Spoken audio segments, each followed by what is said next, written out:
The next speaker is Edward Fair. I hope I pronounced correctly. And he's a CAT and IT teacher at Police Secondary School in the township Katlehong in Ekurhuleni. He's got very, very good results in his IT learners over the past few years. That he got a 100% pass rate there. He says about his school is about 2,100 learners, but the school capacity is only 1,200 learners. So that we must understand, it is a very full school. And the reason why the school has got so many children is because the school has got exemplary matric results. So Mr. Fair's got also coming from got a diploma in IT and a BC in biochemistry, very interesting. And then he did his postgraduate education certificate at UNISA. He also completed A+, N+, MCP, MCSA, MCSE, and MCT. We're very, very glad that Mr. Edward can talk to us, and we're really going to enjoy to find out from him why they are so successful in their school, that they get so many learners that wants to study in their school. Just feedback for the people coming from other places. Rural schools, we normally got challenges, and also in township schools to learning students IT. Maybe Edward can also tell us what the experiences having computers, access computers for the learners, etc. What are all the challenges they also have to cope with? Thank you very much, Edward, and we really look forward listening to you. Good day, everyone. Oh, okay. So I thank you for this opportunity. And I also would like to thank all the organizers and my facilitator, Tanya, for giving me this opportunity to present today, and also for her support, her guidance, and the knowledge that I've learned through her, and also the other facilitators that guided me through this path. Yeah, like I said, thank you once more for this opportunity. I'm an educator at Pilisweni Secondary School, and I've been teaching IT and CAT for the past 12 years. Yeah, Pilisweni Secondary School is a township school in Katlehong, in Ekurhuleni. So the capacity of the school is 1,200, but now we have 2,069 learners currently. And most of those learners come from disadvantaged homes. And we are involved with this feeding scheme, and also the sanitary pads that is given to girls as donations. And then the school offers CAT and IT. We have 2 computer labs. We have the CAT labs that can accommodate 40 computers. We also have the IT lab that can accommodate 30 computers. Now we are using the Delphi 2010 and the Microsoft Office for CAT. So I can say 95% of the learners don't have any computer at home or any form of computing device at home, or even cell phones. So they actually rely on the computers that are at school. Now, in terms of the mitigation plans, because now we got more learners this year than previous years, and so the school has bought some mobile classrooms so that we can accommodate the high influx of learners. And then also the school makes use of scholar transport, because some of the learners come from different locations. So the scholar transport is necessary to bring them to school, more especially those that are interested in CAT and IT, because they have to travel from different locations to get to the school. And then also the GT has employed additional educators. Then we also have the Presidential Youth Brigade that assist also with the functionality of the school. And also most of the learners are given food packages, especially during the holidays, like now that they went for holidays on last week. And then also we have patrollers who work day and night to make sure that the school is secure. Now, the school will be transformed into an SOS, a specialization for IT. So the district director is busy with all the planning, and also on our side, like even today we have welders who are already doing the measurements to start transforming the school. So we'll have new classes because in 2023 there will be an introduction of digital technology in grade 8, so that we start to do coding and robotics in grade 10 as well. So in that aspect, we will be grateful if we can also have some sponsors to accelerate the project. Now, in terms of our results, you can see that in 2019 we were having 183 learners and we got 79.8%. But fortunately, I don't know whether to say fortunately or unfortunately, during COVID, that is the time where we actually got more in contact with the learners, because we were given a short time and we had to utilize that short time perfectly, and that is when our results started going high. We got 92.2%, and we had 153 learners. So last year we had 249 learners and we got 96.8%, meaning that as COVID started, our system, our planning changed, and now we got more learners and the results has been improving. That is why this year we have 352 learners currently in grade 12 who are going to be writing their matric exams this year. And also the number of learners in the school has as well increased. Now, in terms of IT, like I said before, we have been getting 100% since ever since I started in this school, and the participation in IT or the number of learners doing IT depends on the number of computers that we have. So, but I'll explain further when we go to the next slides, because in 2019 we had 27 learners, 2020 15. So because the IT lab can only accommodate 30 learners at a time, then there are some changes that must take place so that we don't have more learners doing IT whilst the computers or the resources are not there. But for CAT, we have more learners because also sometimes they come into the IT lab as to use the IT lab as well. So this year we have 32 learners. In CAT, we have 112 learners who are doing CAT this year in grade 12. Now, I will start with the focus questions. Number one is, how do you make learners do and love IT? Now, the teaching IT, it may look easy, but as an individual, you need to be passionate, you need to be consistent, you need to be determined, you need to have some of your good qualities before you can start anything. So like when I go to grade 10 for my first class, because in grade 10 it's their first time to do IT and everything is new. They have never, even when they did technology in grade 8 and 9, but that technology, yes, there is that part of input, output, and processing, but it doesn't go into IT. So in my first lesson, I always make sure I give the definition of a computer, but I don't expect them to know that definition. I'm only interested in that part of electronic device. So if I know a computer is a programmable electronic device, I focus on that electronic device. So immediately I give the definition, I tell them to return the word electronic device. Now, I will then ask each learner to tell me what is their career choice, because in grade 9, learners make a career choice before they take the subjects that will help them to go through that career. So when I ask, okay, what is your career choice? You will hear some says, I want to be a doctor. Then I tell them, in medicine, you also have devices that you need to use.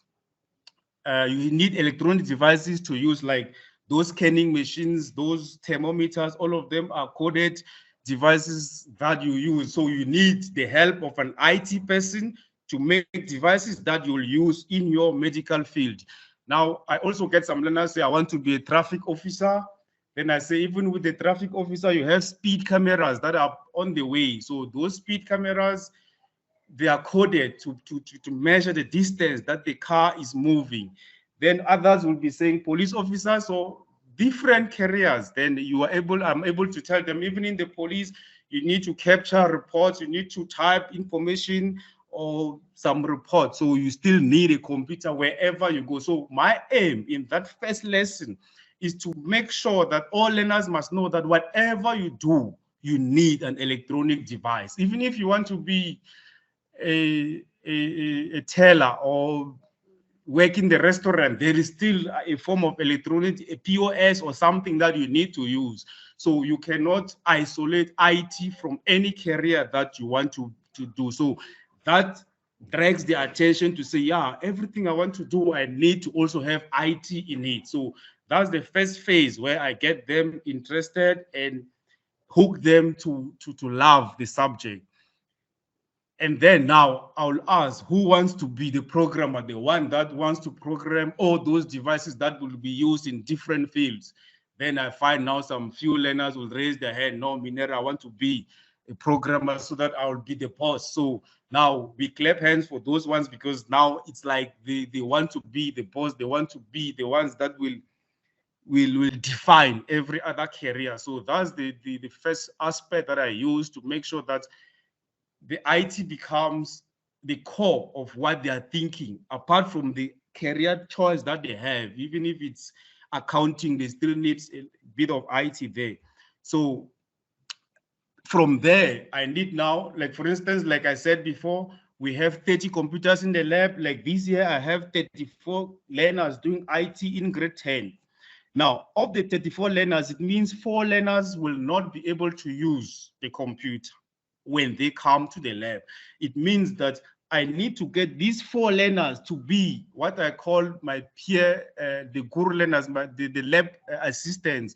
They must be the ones that will help me push the IT through to the other learners. So which means because the learners don't have computers at home, I make sure that the lab is opened in the morning, it's open during lunch, it's open after school for those few learners to be able to have the knowledge faster than the rest of the learners. So they're always in the lab practicing with me. I show them some of the skills faster before the whole class because I need them to move around because it's more of learner-based learning than the teacher-centered learning, so that it gets interesting and the knowledge is easy to get to each learner, because it's easier for a learner to ask another learner than to ask me sometimes. So that's how I get my guru or my lab assistants.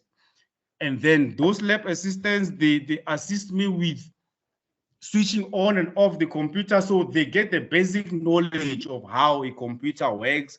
Even some of the computer components, they see it before the whole class can see it. And then they also check if they are able to also first know how the mouse is connected. And sometimes most of those learners are learners that already have seen a computer before, or they have a sister or someone or a brother who is using a computer. So the knowledge is easily spread when I use them, because if learners have to share a computer, it means one learner or 2 or like 4 of those my learners will not be able to use the computer, and like that for a month or 2 months they will not even know how to use the keyboard and the mouse. So it will be a challenge when they have to write a practical test.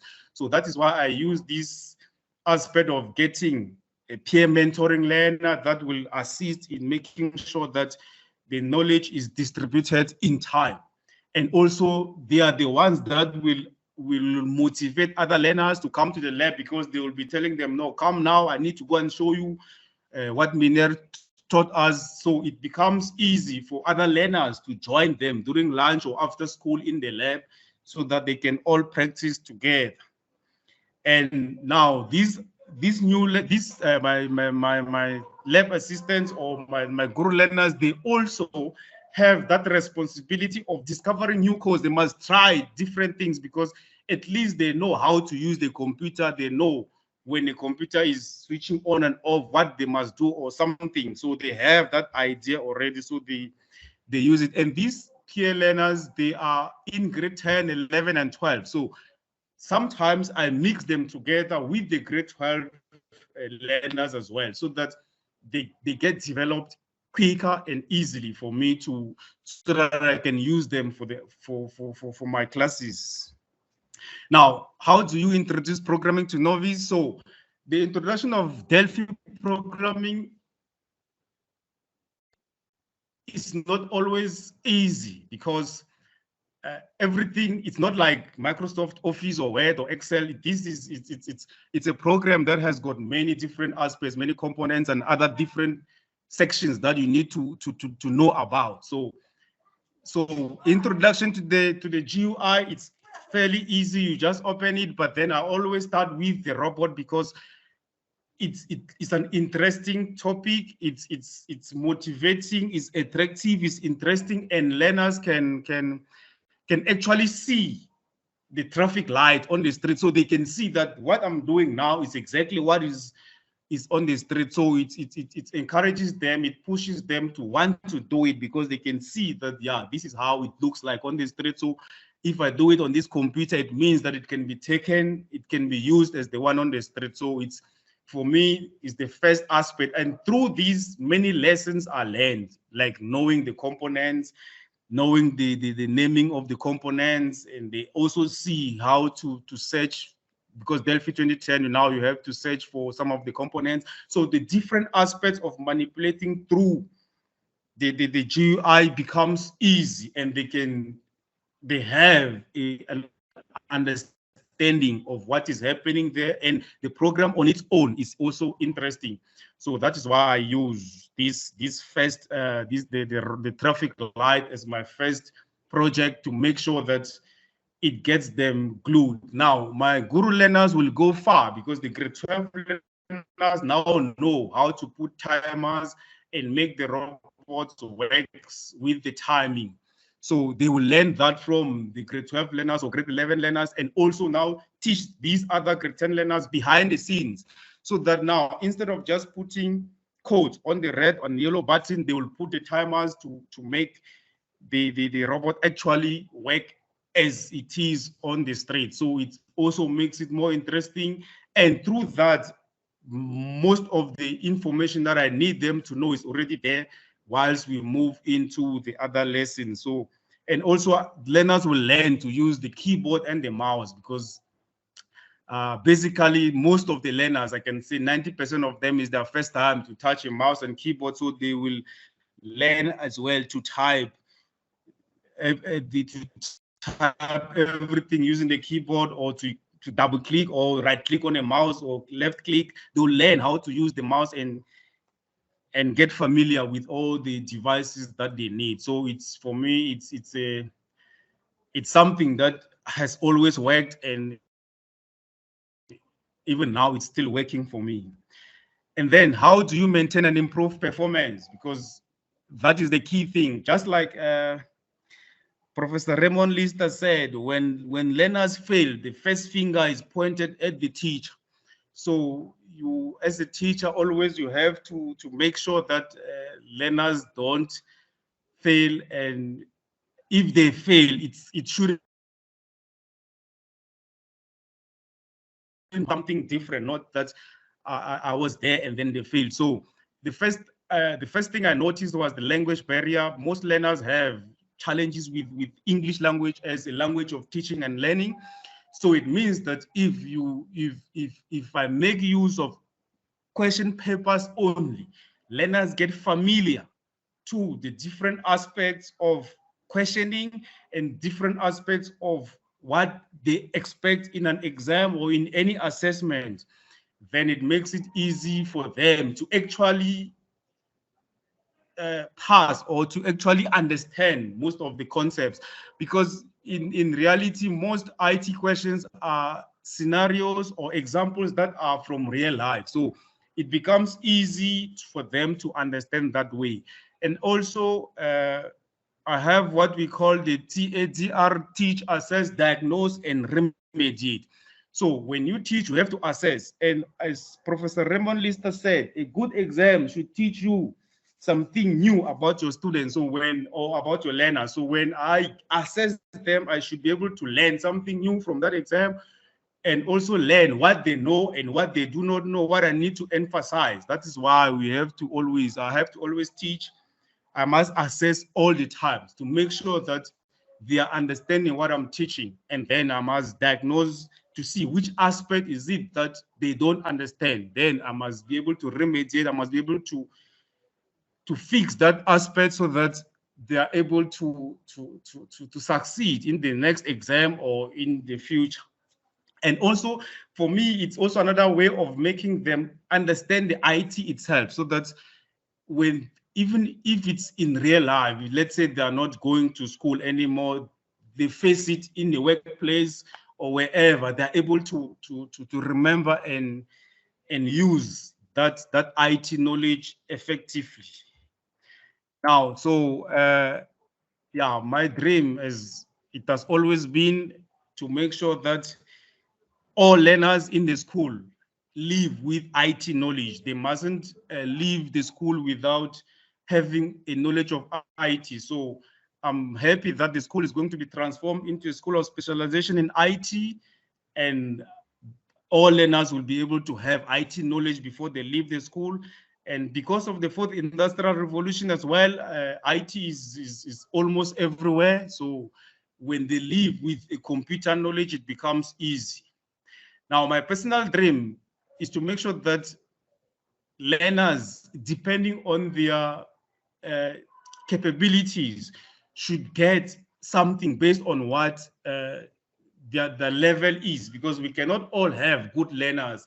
We have the high flyers, those ones can be engineers, anything. We have the moderate learners, those ones can work as database administrators, network engineers, they can be nurses or whatever that is available for them. Then we also have the high risk learners, those that you can teach and then still they don't understand anything. But at least with IT being a practical subject, it means that they can at least learn how to open and fix computer components, change the hard drives, check the network, check if all the network cables are connected, just do basic computer maintenance, network maintenance, assistance. They can assist in different areas, even at the hospitals. We still have computers there. They can just be technicians just to make sure that they fix. So having the basic knowledge of IT from high school is very much important to make sure that we don't lose anyone along the way. Everyone must fit into the level of their capabilities. Yeah, I think I'm done. Thank you so much, Edward. We really enjoyed your presentation.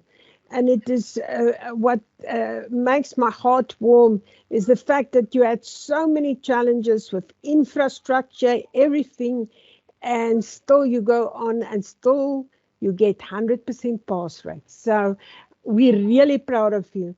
And I'm sure there's a lot of teachers also that is taking part in decisions today that can contribute to this and say, we've got exactly the same type of environment and we're also coping with that.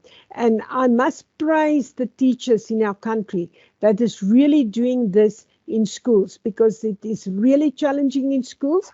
And like you said, when these robotic courses are coming, it is also going to be much more challenging. So that means that is the last presentation, but there's one group of people that I didn't thank, and that is the Department of Basic Education with Karina and subject advisors that helped a lot to encourage teachers to attend this seminar as well.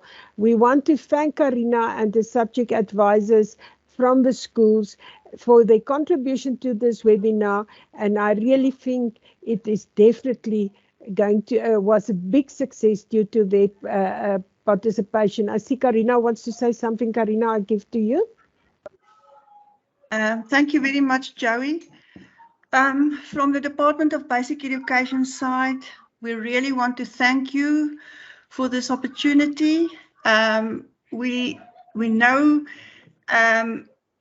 that you are bearing all the the organization and everything of this. We really appreciate it, and thank you for thinking of us, inviting us to join this wonderful seminar, and I hope it's not the last one. Thank you very, very much. Thank you, Karina, and thank you for all your people's participation. Yes, it won't be the last one. We're looking forward to arrange one by the end of the year and bring Prof. Lister out to South Africa, that we can have face-to-face groups with him and webinars, that he can also go and visit some of the schools and see how it looks like in South Africa as well, where we do ICT. And he will see a lot of the things are the same. Some things will differ, but a lot of the things are the same. Thank you very much. If I missed somebody, I'm very sorry, but I say thank you very much, everybody, for the people that helped with the arrangements, the people that took part, that did the presentation, specifically all the speakers that presented for us. We learned from each and every speaker. We're very, very glad that you could participate. Thank you very much, everybody, and have a nice afternoon, and think about what you've learned and how you're going to introduce it in your programming subjects. Thank you very much, everybody.